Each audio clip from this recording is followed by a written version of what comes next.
It's a whole deal. It's about to. They know it's going to happen. They know they can't stop it, so they're prepping for it. And the NFL in particular knows that they're going to make a bunch of money on this situation. A bunch of money. And welcome to this week's edition of the 941 Sports Zone.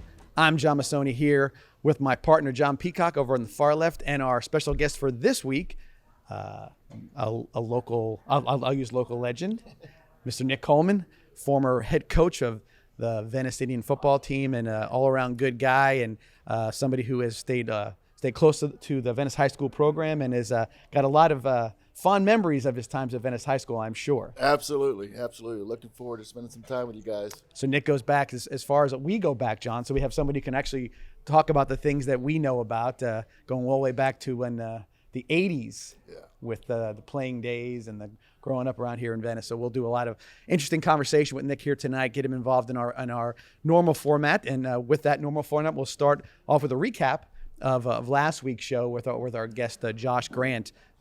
This week we'll start the local high school baseball district championships that Josh had kind of previewed for us.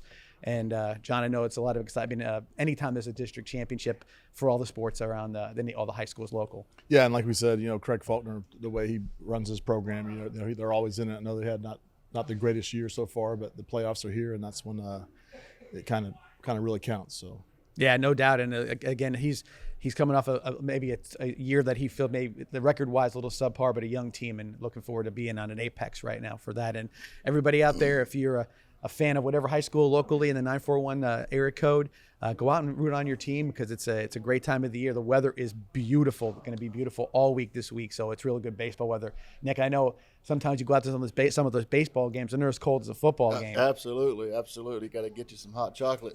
they have it ready for you. There's no doubt about that. Right. Also from last week, we talked about the Rays, and the Rays are still playing what I would say white-hot baseball. They're 23-6 as of tonight's taping of our podcast, and still looking like they're a team that's going to be hard to beat all year. They had a tough one Sunday, didn't they, last night? Yeah, they ended up blowing a lead, and it's first time all year they've done that. So it's going to happen. They've got to face adversity. Well, they got 9 runs in one inning. Was that the night before? Right. Yeah, no doubt about that. So Rays are still hot, and we'll also be keeping an eye on that through Josh Grant's insight, and of course whatever we can keep. You know what I got to do Friday? What's that? Which we talked about last week, is I went to go see the Savannah Bananas. You did? How was that? It was different. It was definitely different. Well, the different rules they play with. I mean that sounded fun, at least. I mean, it sounded a lot of fun. Yeah, they're doing so many things, but they truly were trying to win the game. They were playing baseball, but it was very different. When somebody walks, every person on the defensive side of the ball has to touch the ball before they can get the guy out. And the guy just keeps running until everyone touches it. So you see all the outfielders come running in, everyone comes running in, and all just tossing the ball back and forth until it sounds like something we would have invented in the 80s in Venice over some libations. Yeah, someone's got to coach me up on that one. Yeah, it's a different one altogether. But it was definitely interesting. I mean, it was sold out and packed, and I kind of compare it to like half rock show, half baseball. Yeah, dancing. It was. That's cool. I mean, I got to think for people who are maybe not the biggest baseball fans or the true hardcore baseball guy, that would probably kind of be a nice little reprieve to see something a little different, and entertaining. And but the stadium was packed. It was full. What's it called? The Savannah Bananas. It's a baseball team. Like they dance and they just do it's like the Harlem Globetrotters in baseball. Oh, okay, I got you. And they've become real popular. They're a lot of on the social media. They see a lot of their stuff there, so it's kind of a cool deal. And I mean, they're good players. Yeah, they travel around the whole country. They play, the same teams play each other every night. I got you. And one thing that I found, that the kids, the players looked like they were just right out of high school. I don't know if that's the case, but they look really, really young. Well, we're getting really, really old too. Yeah, that's probably what it is. Maybe that's something. I don't know. Oh, Lordy. And then also recapping the 3-day event. I called the national holiday last week, which is the NFL draft, and it didn't disappoint for surprises. That's for sure. There was a lot of things that came about early on. I mean, when you get something that's off the unexpected in the second, third picks of the draft, that really sets everything off to sort of lead to a little bit more chaos as the first round progresses. And then, of course, it leads to more stuff going down. But a lot of trades. Early on, my prediction for the 4 quarterbacks taken in the first 10 picks looked solid when we had 3 go in the first 4 picks. And then all of a sudden, somehow or another, they all got allergic to I felt Levis. dying for Levis sitting there the whole night. Not to be a chauvinist or, whatever, but the idea that he was sitting with a lot of very good-looking women, his sisters and his mother and his girlfriend, I don't feel too sorry for him. He was definitely in good arms, and he was definitely he wasn't happy, obviously, but he wasn't alone in his misery, that's for sure. But no, I thought my pick was going to happen. I mean, who would have thought for the last 6 picks there was 5 defensive guys taken? Yeah, you had 14 defensive players and 17 offensive players. Yeah, and I think social media was asking about that too. They thought you had missed a pick, but that was because the Dolphins. Right, the Dolphins, they got in some kind of trouble and they couldn't pick. They tampered with was it that Tom Brady want to be the owner or Sean Payton deal that was kind of under the radar, but it was a big deal in the NFL. That was for sure. So that wraps up last week's show, and we'll get to our local side right now. Nick, we're in that time of the year where football is starting to get a little percolated again. Obviously, you being the former state champion football coach for the Venice Indians, this is spring practice, and it has become almost inevitably one of the most important things or important part of what goes on as far as preseason kind of things. I know John will have a lot to say about that as well. But with that, high school football, 2023. What do you think? How do you compare it to when you coached as a head coach? I know it's not that long ago when you were a head coach, but how much of it has it changed, and what really have you seen as a major change that was something that would affect your style of coaching? I guess I can break it down a little bit. Coach, you can kind of add in. I know when we first, when I came here in '95, breaking down film was, huge process because we had a paper like this, and you had multiple copies of a template that basically had the front 4 or front 5 with the quarterback, and then you watched everything. You wrote down the formation. You actually did it all by hand, and then next time you saw that formation, you'd pull that paper back up, add the play, whether they ran right or left, and what the play was. And then we got the digital scout. We were in high cotton, remember that? Yep. We just you actually had to just put the dots in. Coach Rose, Mark Rose at Alabama, got that the year before we did, and we were able to find some money and get that, and that really sped up our game planning on Saturday. It's just the preparation part. Now we went from a template, like a piece of paper like this, to a digital scout, which was a handheld thing that we punched in, and the formations. And then now, we went to the LRS system, and then now you can have the huddle. Yeah, huddle. Everyone has huddle. You don't have to. Remember we had to use the meat to drop off film. Yeah. Just the film exchange alone was a huge rigmarole. Back then cell phones weren't really. You just think about the technology difference. I don't even know how you exchange film now with huddle, but just click a button. Yeah. Click a button, and I had to drive down to Naples, and that's the thing. It's funny. And again, it wasn't that long ago when you were meeting somebody on the exit off of I-75, and now it's like not only do you exchange, and you can correct me if I'm wrong, John, but it's like how many games do you want to see, right? You can go through all that stuff. You can pretty much get all the games now if you know people. But I remember going to the train depot and we would stuff have like them. that.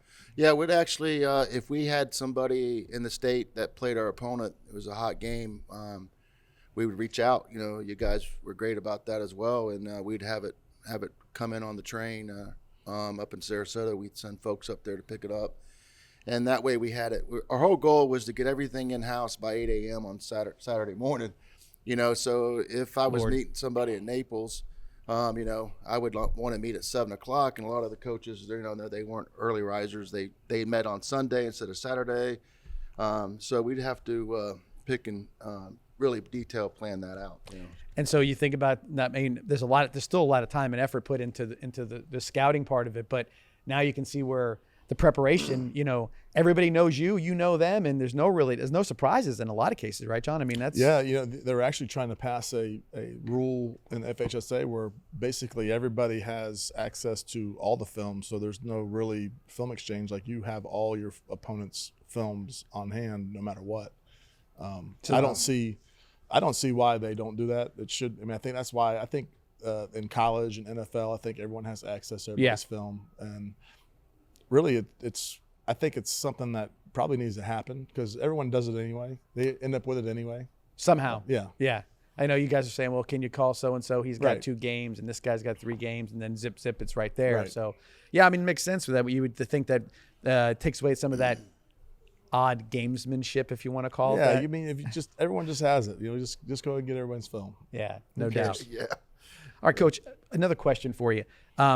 What do you miss most about coaching, and what do you not miss about coaching? I don't know. Venice football and football in general has been very good to me individually and my family. I absolutely loved it. I think one of the biggest things that I miss when I saw this, one thing that came to my mind is watching that freshman come in summer workouts. Yep. Seeing that freshman, bottle cap eyeballs, grabbing the bar, trying to do a clean and jerk, and teaching that, and then watching, develop and become young men. And I think that was the biggest goal, is they come in one way and then they exit. You have the opportunity to touch their lives and be a part of their lives, and hopefully win some football games in the middle. Right, no doubt about that. And I know that for you in particular, John, we always talk about the kids come in and they're immature. They don't know what to expect. Parents have high expectations of their 110-pound guard that's coming up from the Pop Warner organization, and you're just trying to keep them all on getting there on time and do whatever. And then at the end, in some cases, in a lot of cases, you're looking at a successful tenure at Venice High School, and you guys have a big part of that. Yeah, I think when you look back at some of the players, you get simple texts throughout the years later, former players, just checking in and catching up where they are in their life, and husbands and parents, and it's really cool that you had a chance to be a part of that. And I always said you get to where you want to be by helping other people get to where they want to be, and there's a lot of people that helped me, or I wouldn't be sitting here talking to you right now. Right. No, and that is true, and it is a good thing. I mean, I always take a pause before every game, kind of looking around the stadium. I get a great view of the stadium every week, and sun's going down over the Gulf. The American flag is right in the same spot. I'm like, this is America. This is a hometown USA right 100%. Here. 100%. Friday night, the band, just the whole thing. I remember coming to Venice back in '95, March of '95, when I stepped back on campus to. Coach Rose was going to be the next head coach, and got me from Port Charlotte to here. Worked it out through the administration, right. And just to see where it was then. People have short-term memory, but I guarantee you, I don't forget. It was a scary, lonely process, and got really scary when he wasn't able to come down and take the job. And then it was a whole new ball game at that point. Yes, sir. No doubt. Again, mentioned spring football practice earlier. John, you're into a week of it now. How are things progressing? And what going into spring and coming out of spring? I know you like to experiment a little bit with trying guys at different positions, but obviously this spring it's like in any other. You're gonna have a lot of new faces and new positions. And how's that going out so far? It's been going awesome. It's really been one of my most enjoyable years so far. We have last year going in, I want to say every practice I was trying to figure out a way to end my life, because we had 14, we had everybody graduate on the offensive line, like everybody that played and their backups. Yeah. So it wasn't like we had backups that were on the varsity last year. We had an entire new deal. Like we had one guy, Peevely, who was a varsity player, and everybody else was new. They were JV football players the year before. So that's how we started off spring last year. And then this year, we're coming in with 14 guys that didn't graduate. We didn't graduate one guy in the offensive line, and we have some real competition. We had a really good offseason, and we have two really, really good quarterbacks that are phenomenal, that have been unbelievable in their the way they're competing with each other. It's a healthy competition. They're buddies. They work out together. It's been really nice. I mean, I meet with them every morning for about 15, 20 minutes every single day. Been doing that since January, and it's been really healthy. Nick, when you were coaching, did you have any singular goals you wanted to come up with, or you just kind of took, as you're going through spring practice, you just said, well, this is what shook out, and this is what we're going to work with when we get back in August? Yeah, I mean, you like Coach said, you start in January, start putting the pieces together. You get pieces together. You get to you come into to spring, and it's just another way to start putting the pieces together to see who you're going to be able to count on. Fundamentally, you just having those 20 days. You can still get 20 days, right? And just to see the camaraderie and get them out of the weight room and put the helmets and pads on and see who's going to hit. And, right. Right. And get after it. So. And hopefully they don't get in any trouble over the summer. That's They're right. in August. Yeah. Right. No doubt. It's just part of a puzzle. I mean, it's every year, you don't know how you're going to do it. And obviously Coach has done a great job with his staff to, year in and year out. I mean, accolades. I sent him a text just to get through. I was worried about him, and I don't keep track of those guys but they're out of these guys I hired. Yeah. And I'm super proud of them. And but going through the hurricane and circling the wagons, getting the stadium, playing in the different stadiums. Venice and other communities, schools around, doing that. Pull it all together, keep the kids together, the staff, people that are displaced. I mean, and to go back to back, get to where you guys got last year, and just winning the district championship back to back in the day was huge. Now it's that's just one stepping stone. So. Yeah, there's no doubt about it. And I think the new playoff systems and whatnot have sort of lended itself to maybe getting a reprieve sometimes, even with some bad times with the runner-up situation, and now the regional situation where you can qualify with the point system way it is a little bit different than when we were in high school. What if you didn't win the district, say bye-bye, your season was over. So that could happen. One quick thing, sort of a footnote from a local perspective, two brothers from St. Stephen's, Sydney and Chase Brown, that played there, I guess, right around 17-18 graduating class.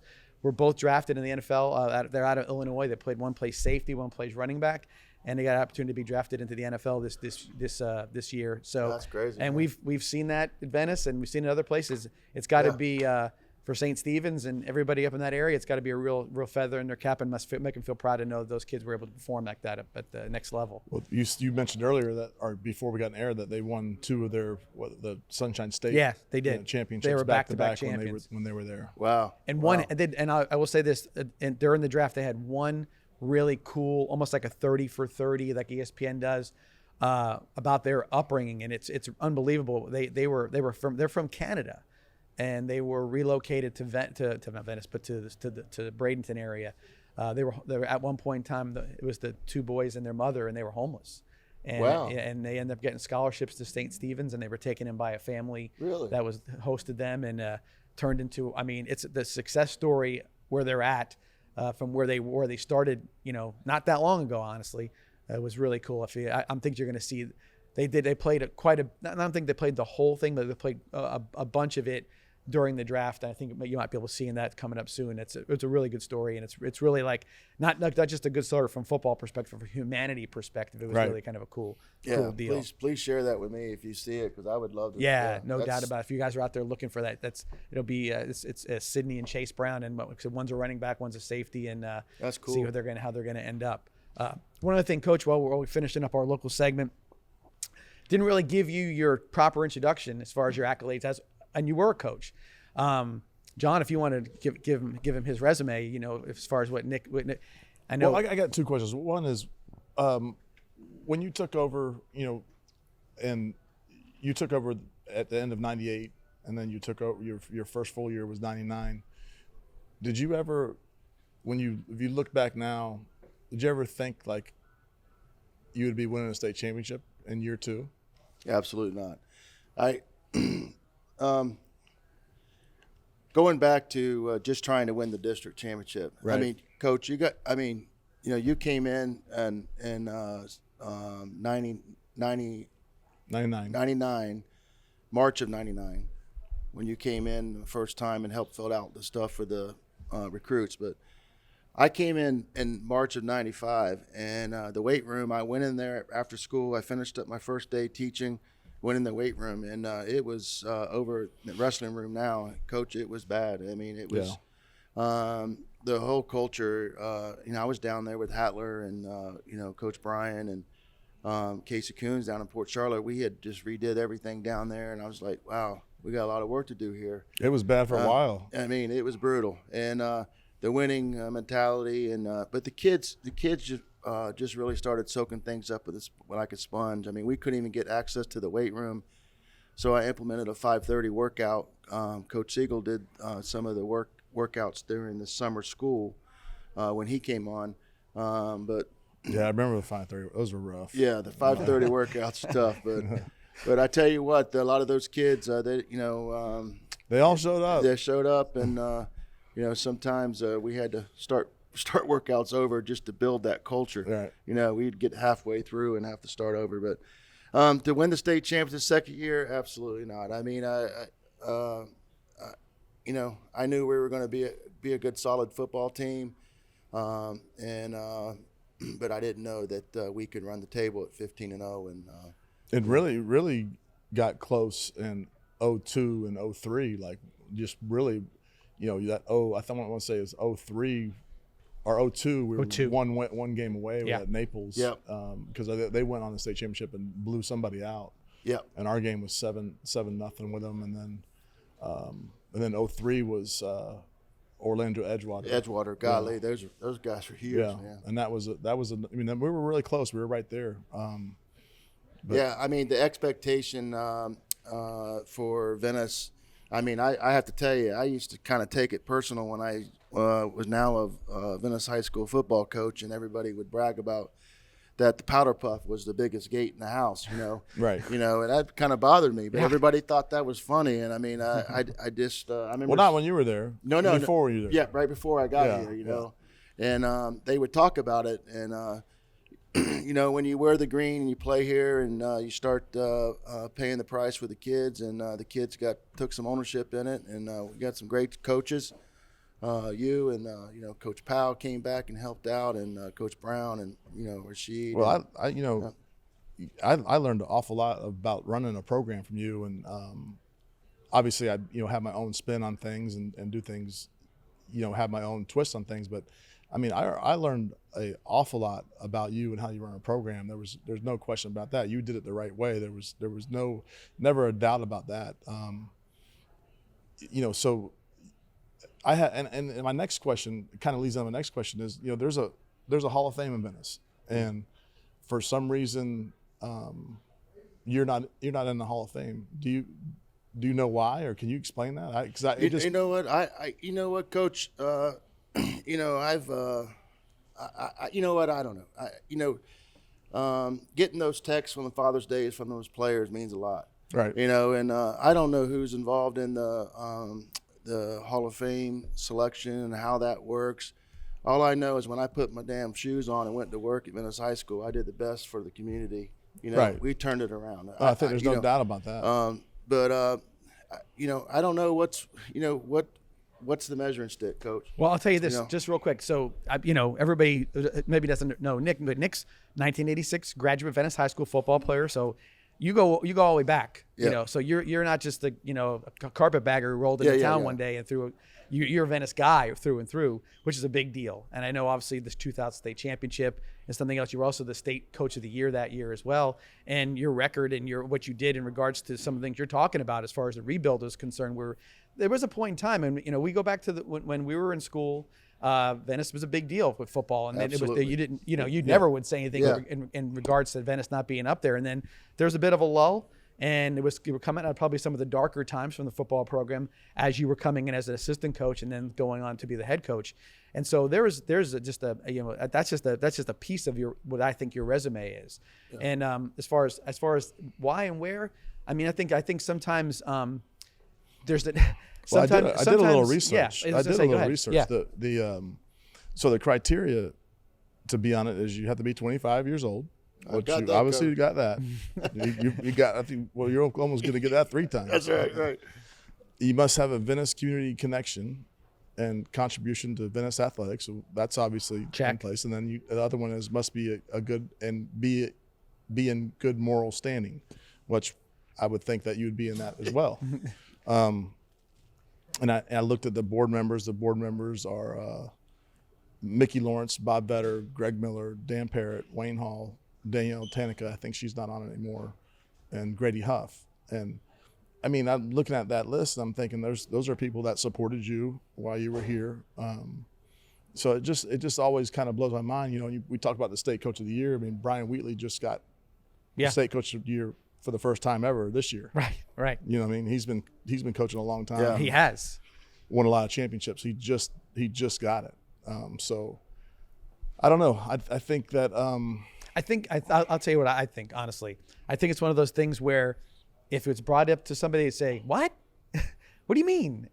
And I think a lot of times that's where it is. I do know there was at some point in time there was a nominating scenario. Yeah, someone's got to nominate you. Well, let's do this, okay? We have a platform now, right? 941 Sports. You got to fill out a form, I think. Oh well, so let's do the form. I can do the form. I'm good at that. But I'll tell you this: let's just say right now that we, as the 941 Sports Zone podcast community, I get even different news for this. Okay. I'm not going to say 100, but I'm pretty sure that Venice High School is going to do their own Hall of Fame. Well, that's been brought up before. I think we had a conversation about that almost 15 years ago, because a lot of that is, a situation where specific to the high school in particular, there's, I mean, just in the last, 10 years, and or so. I shouldn't even say that, but there's a lot of folks now that are more than worthy of that moniker of Hall of Fame or something along those lines. Absolutely. I think the notoriety is good. And I think the Venice High School having their own, to me, that's, would be super cool. And if I can help out any way with that,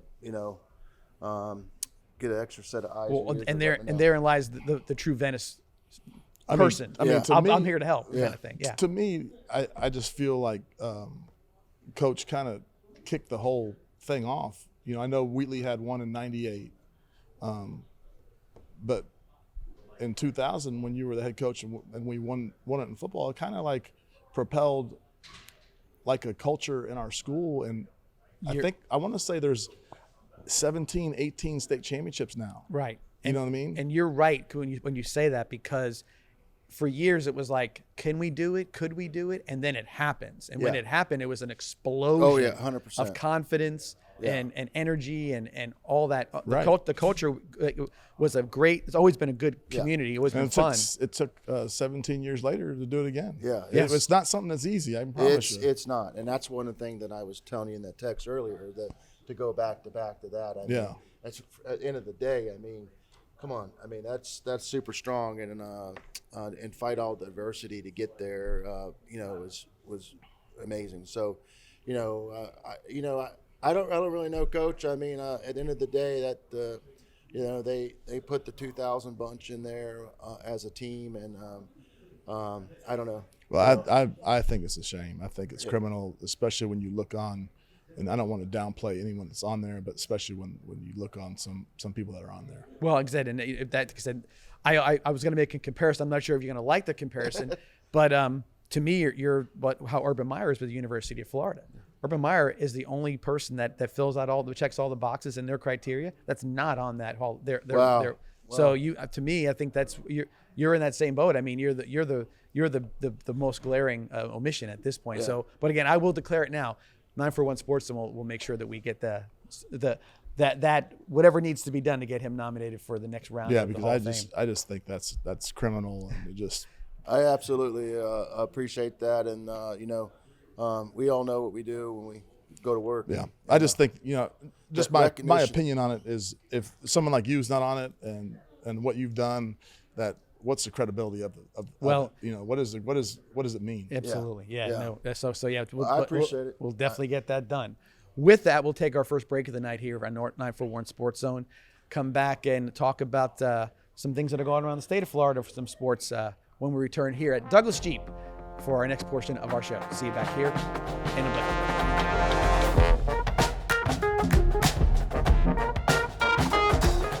It's time to put some spring in your step during Douglas Jeep Chrysler Dodge Ram Spring Sell-Down event. Drive a new Jeep Grand Cherokee from only $279 per month during the Jeep Celebration event. Or choose a new Wagoneer from $549 per month. Or get behind the wheel of a new Ram 1500 Quad Cab from only $359 per month during the Ram Truck Month. Don't miss the Spring Sell-Down sales event going on now at Douglas Jeep Chrysler Dodge Ram in Venice. Who has Spring Sell-Down savings? Douglas does! And welcome back to Douglas Jeep and the 941 Sports Zone, and we're ready to start our state segment of our podcast tonight. And I figure we start off with a little hockey. We haven't touched into it too much hockey, some predictions here and there. But our local team, the Tampa Bay Lightning, out in the first round, which has not been their MO the last couple of years. I mean, the Stanley Cup Finals 3 years in a row, 2 championships, still Stanley Cup championships 2 years prior. And this year they kind of faced, I would say, based on my limited hockey knowledge, a replica of what the Lightning were a few years ago. Very, very talented hockey team, the Toronto Maple Leafs, and they took them out in 6 games. I don't know if you got to see any of the games at all. A lot of overtime games, too. Yeah. Has their roster changed a lot? The Lightning? Yeah. There was some turnover, some players that retired, a couple of defensemen, and you could see that it definitely weighed on them a little bit. They still have some stellar defensemen and the best goalie in hockey, but the Toronto was one of those teams that could kind of pepper the goalie with, like they say, and like just throw the puck at the net and see what happens. And that's how the last goal, that's how they went overtime on the last game in Game 6. Somebody just threw at the net and hit off the guy's skate, and Derek trickles right past the goalie. He could do nothing with it, and there's nothing he could do. One oddity I kind of saw, hockey, very emotional, very sort of like those, especially the playoff games. These guys are just going all out. You hear the guy that got 75 stitches in his head, and he came back and played the next period. You hear guys that might have a broken leg, but he's still going to keep on playing. It's just a different mentality when you talk about playoff hockey. I tell you what, I don't know anything about hockey, but they're fun games to go to. They're fun to go to, but very entertaining. When the playoffs go, like you get again these overtime games where you don't. Okay, the comparison a lot of times to hockey is sort of soccer, right? No, back and forth, back and forth. But every 30 seconds in an overtime scenario in hockey, there's a potential game winner. Absolutely. Yeah. You've seen. Yeah. I've seen game winners from some guy comes down from the blue line and shoots a slap shot and beats the goalie. I've seen tip-ins. I've seen scrum. I've seen all kinds of ways to win hockey games. So you're never quite sure how it's going to come. So it does keep you very pinned to what's going on, which is great theater on TV. But one thing I was going to bring up, I said, the Lightning have always sort of hung their hats on having that home ice advantage, especially in the Thunderdome up there at Amalie Arena. They just kill it up there. They pack the stadium, and they got more people outside than do inside watching on jumbotrons. They lost every game at home. Yeah. 3 games at home. That's why they lost the series. They couldn't win a home game. I mean, I was shocked. I don't know about you guys feel about home field. I think 3 of them were overtime losses.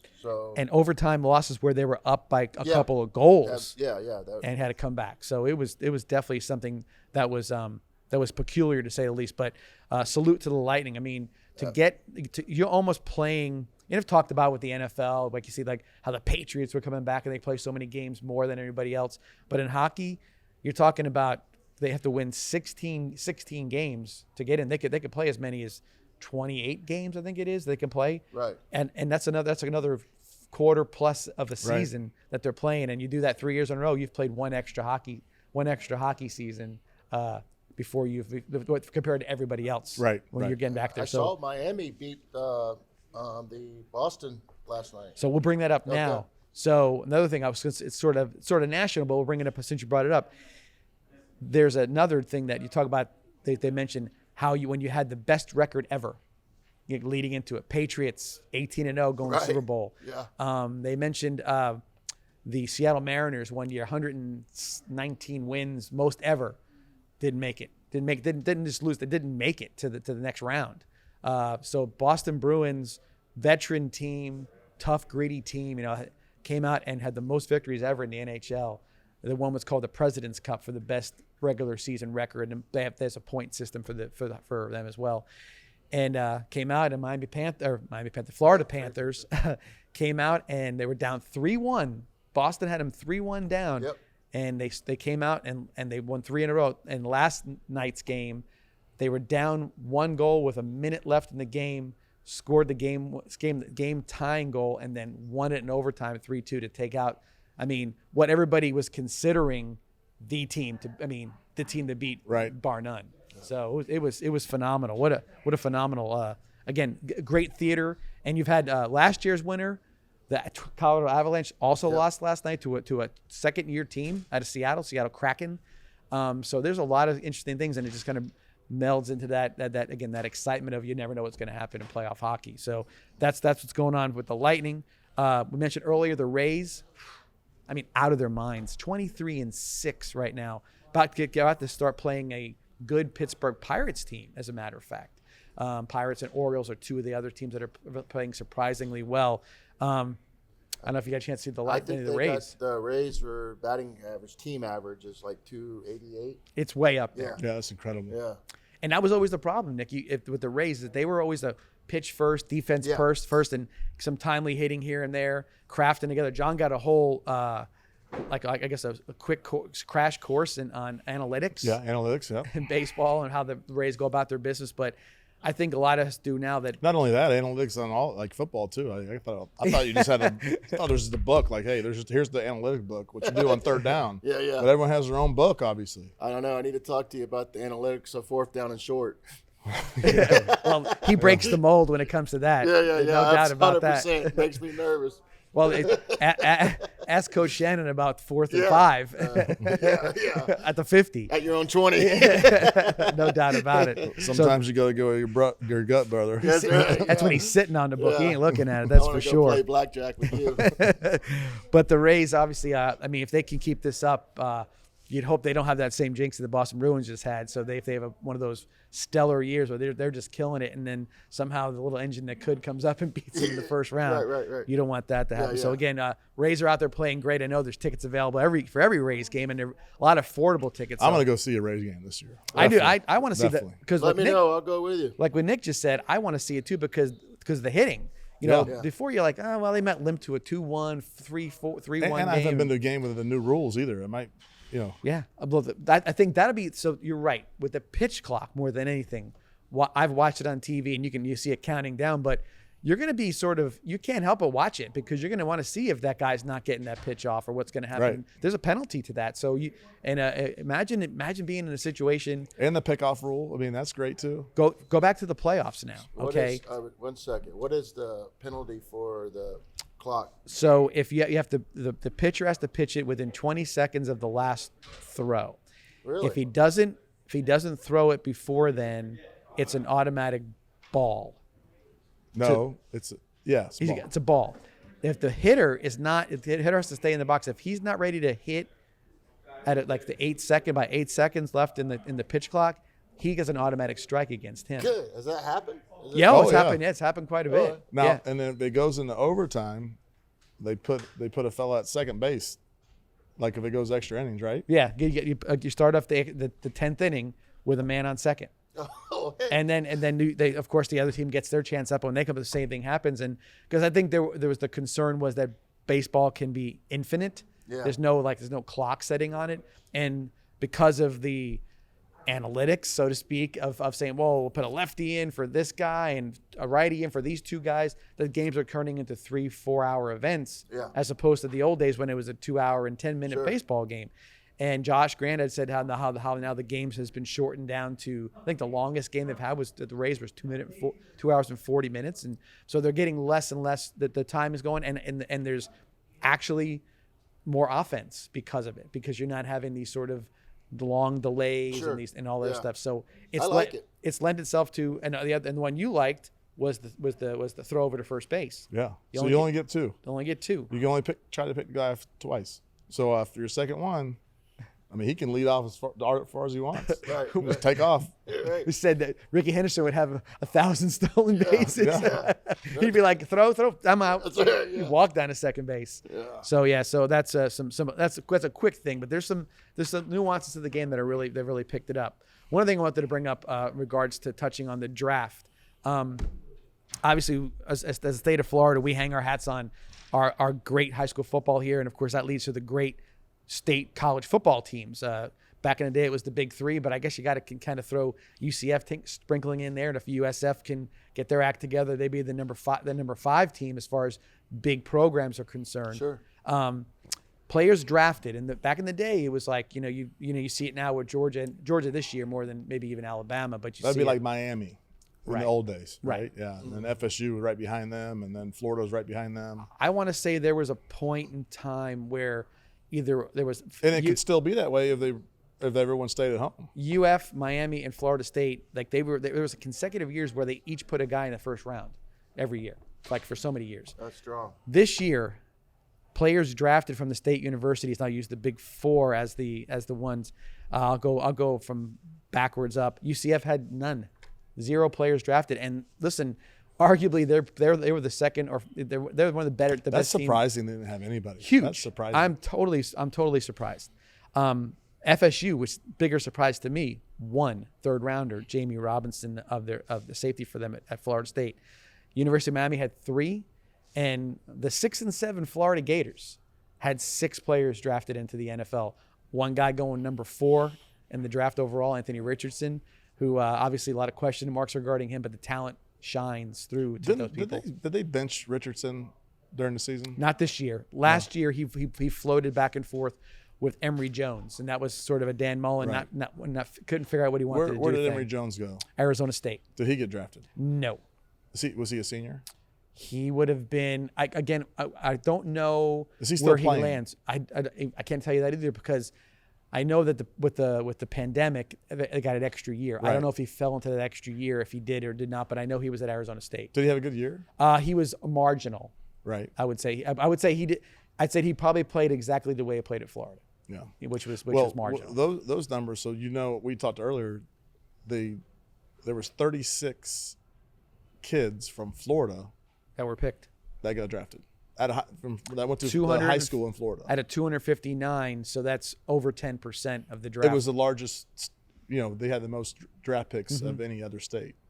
Where are they at?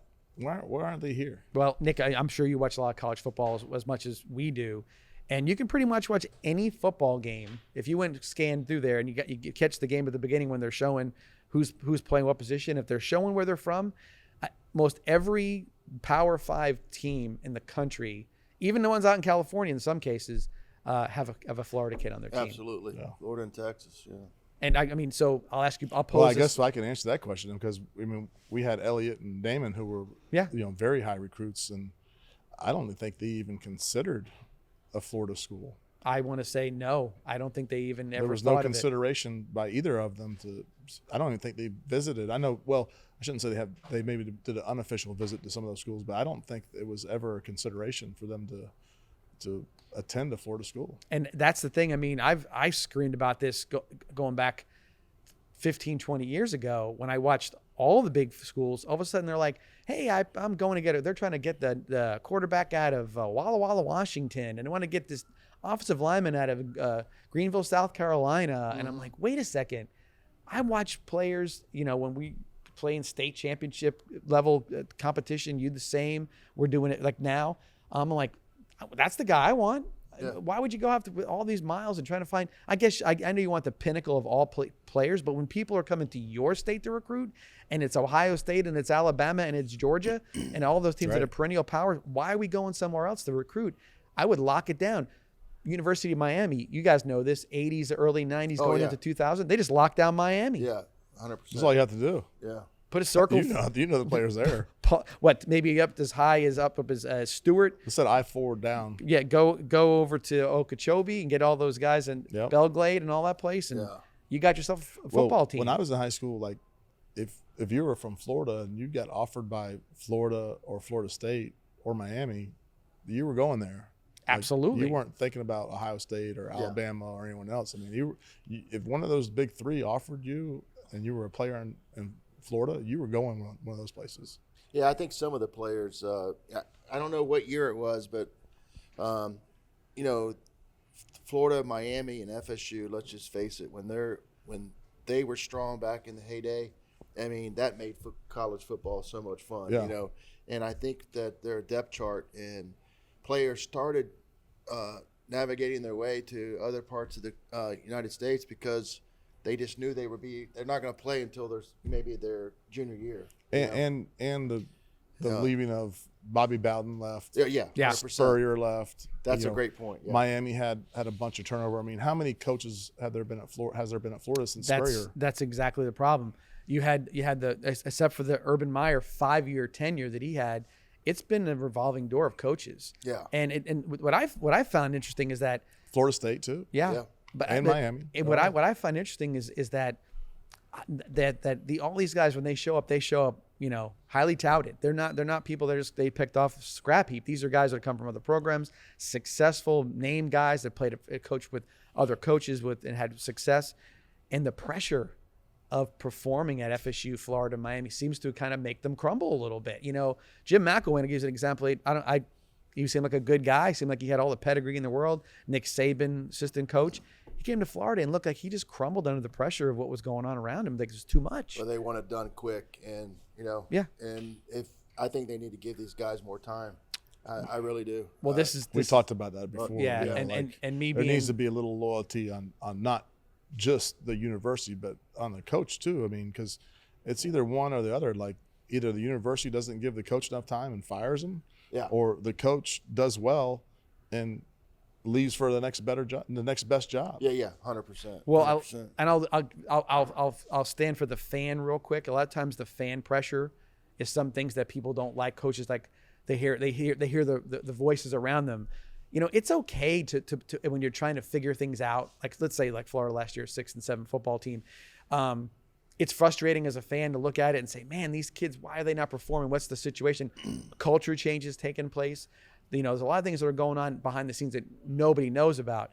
But I think a lot of times what some of the coaches they have to realize is that as things are progressing, you're going to have to get some thicker skin because people are going to express, like you can go out, like I said, and look great against Utah.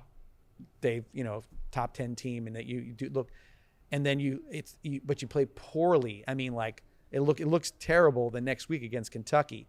You're going to get people that when you have this process, they're going to be a little frustrated. Got to learn to roll with that because with all the lows comes some super highs, and if you can get through that growing period as a coach, I'm not talking about. I think they'll be fine because there is a lot of fertile ground to get players from in this area.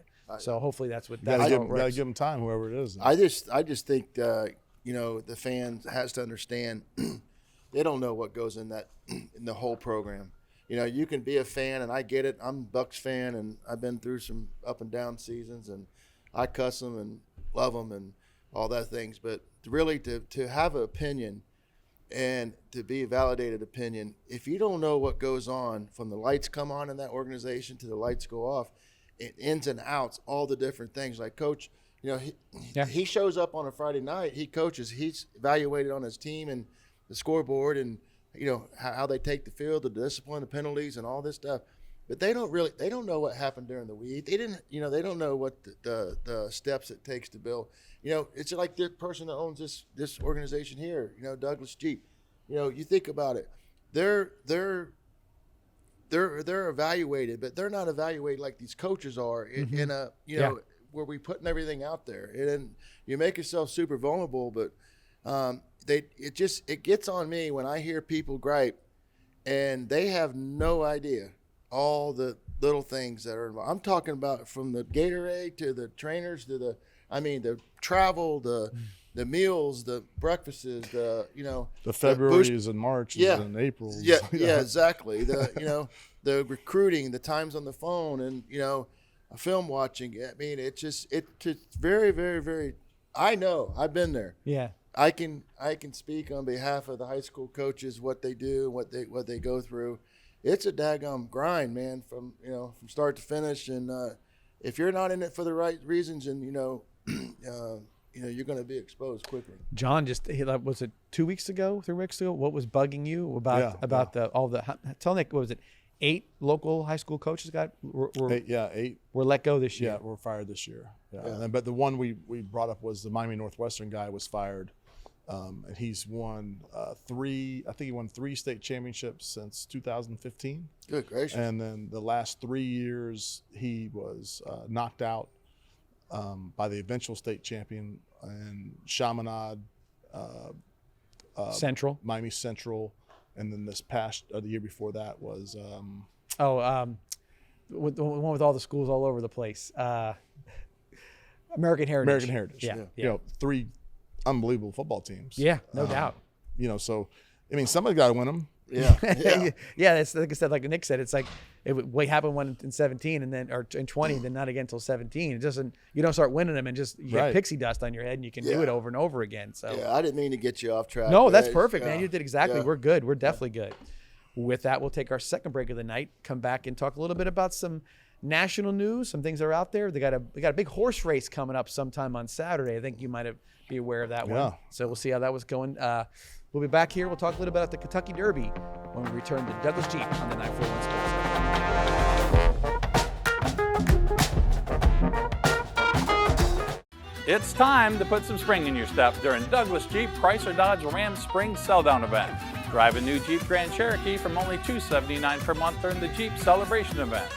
Or choose a new Wagoneer from $549 per month. Or get behind the wheel of a new Ram 1500 Quad Cab from only $359 per month during the Ram Truck Month. Don't miss the Spring Sell-Down Sales event going on now at Douglas Jeep Chrysler Dodge Ram in Venice. Who has Spring Sell-Down savings? Douglas does! Welcome back to the 941 Sports Zone. And we're back to talk a little national news. We kind of delved into a little bit with the hockey and a few other subject matter, but in the draft again. But I want to just kind of touch base real quick on this segment about the Kentucky Derby. Obviously, in this country, it's the most well-known horse race, that we see every year. First leg of the Triple Crown, which is obviously a big deal as well.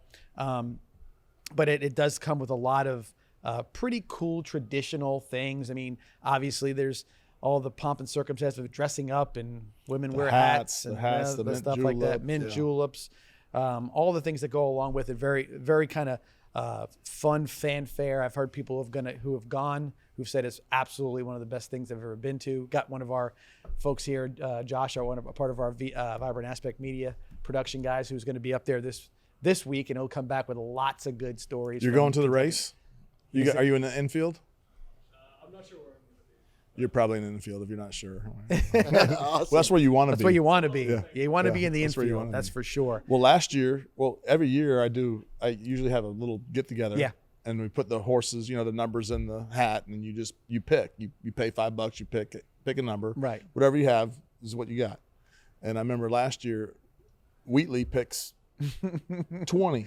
Yeah, the worst one. And he's like, he's not even on the list. I need to pick again. I want to pick again. He's not even on the list. I said, well, he's a fill-in, and he is on the list. Well, he ends up winning. One of the biggest long shots of all time. Yeah. And with that, the 20, like I was going to mention, the where these horses, no matter who the favorite is, it's kind of where they get their post positions. I looked it up. The number 5 post position has won the most.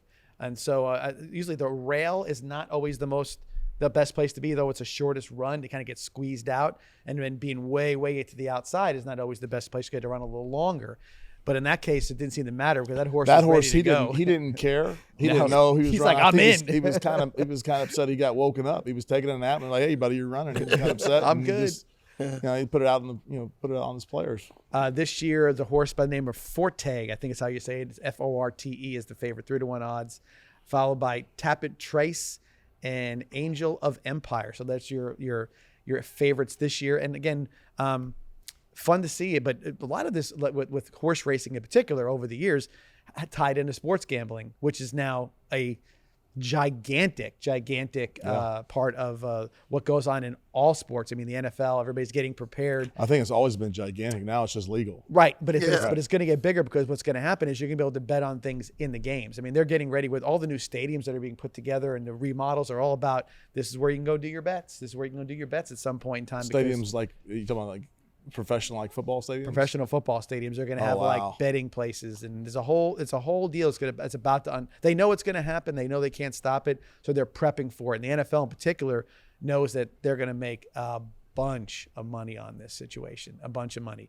The Kentucky Derby alone last year, there was $233.03 million bet on that race alone last year. Legal bets. Legal bets, right? A bunch of, and there's probably just as much illegal bets. Wow. Yeah, and so you look at it and you say that now this is and horse racing at the for years gone by. I mean, that was the one thing you could go do.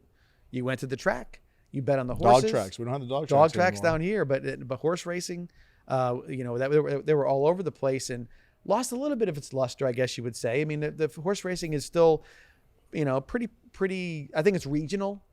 Like it's more of like, hey, it's, Kentucky, they raise the horses there. It's a big deal.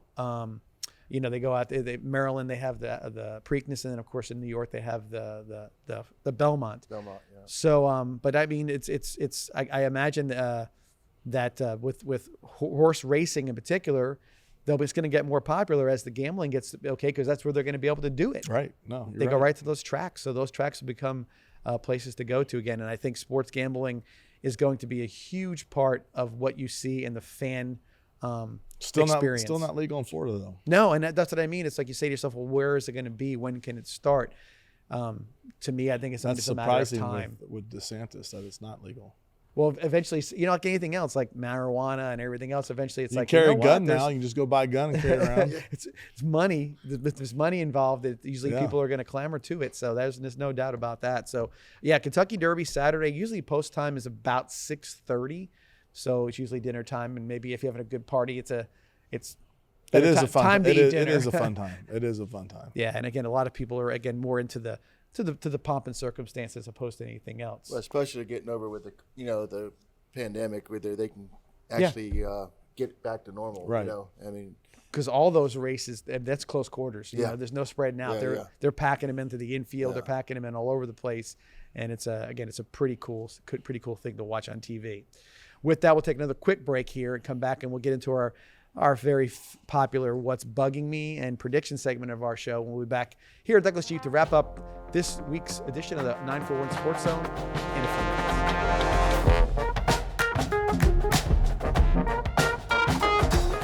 minutes. It's time to put some spring in your step during Douglas Jeep Price or Dodge Ram Spring Sell-Down Event. Drive a new Jeep Grand Cherokee from only $279 per month during the Jeep Celebration Event. Or choose a new Wagoneer from $549 per month. Or get behind the wheel of a new Ram 1500 Quad Cab from only $359 per month during the Ram Truck Month. Don't miss the Spring Sell-Down Sales event going on now at Douglas Jeep Price or Dodge Ram in Venice. Who has Spring Sell-Down savings? Douglas does! And welcome back to our final segment tonight on the 941 Sports Zone. And that brings us to our What's Bugging Me section to start off right away. And John, I think you're prepared right away to do your. I'm going first again. Yeah, okay, that's fine. All right, I got two things. All right, go ahead. But we'll talk about. I had two, so you can have two. Yeah, we'll talk about the first thing is kind of ties in with the NIL. So okay, you got this, not NIL, the portal. I'm sorry, ties in with the portal. So you got all these players that are entering the portal, and they just kind of jump ship, and they kind of have no loyalty, and they just kind of leave and come whenever they want. Well, I got a player at UCF that walks in his meeting at the end of spring, and they take his scholarship. That's ridiculous. And not nice. Here's my thought on it. So the problem I have with it is, this kid is getting recruited, by 20 to 30 schools throughout the country, and he committed and went to UCF and stayed with his commitment and stayed there. And those coaches at UCF, although they were different at the time, the coaches at UCF came in his house, sat down with his parents and said, we're going to treat your son like he's my son, and we're going to take care of him, and we're going to get him through college, and we're going to love him and treat him right. Now, although it is a different staff that's coming in, they still work for UCF. And to do that to a kid that is not producing on the field, to me, is you're hired to coach.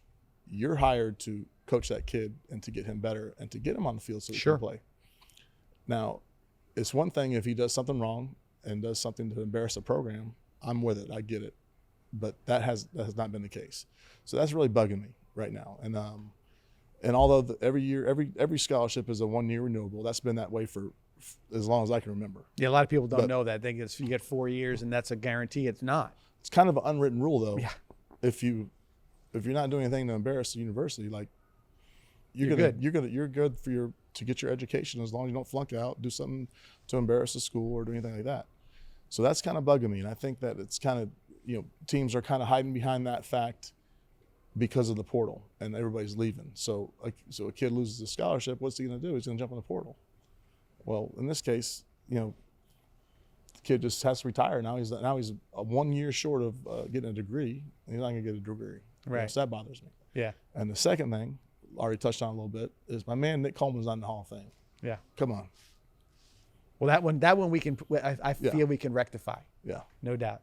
Nick, you got something that's bugging you, or you want to hop in there? You know what? I think that just off the top of my head, it's bugging me is something for these kids to do around Venice.